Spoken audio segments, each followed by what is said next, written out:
ಹೇಳು.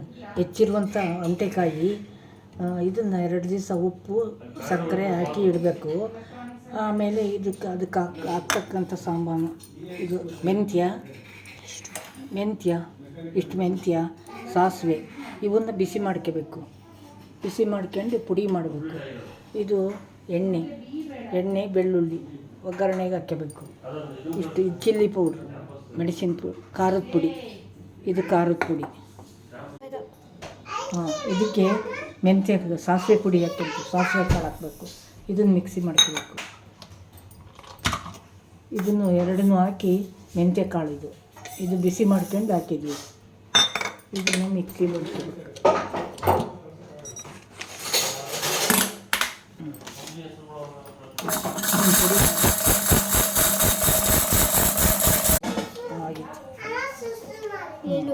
ಇದು ಪುಡಿಯಾಗಿದೆ.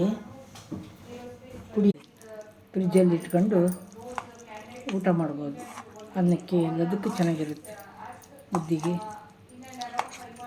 ಒಳ್ಳೆಯದು. ಪಿತ್ತ ಇವೆಲ್ಲ ಆಗ್ತಾವಲ್ಲ, ಅವಾಗಲ್ಲ ಇದನ್ನು ತಿಂದರೆ.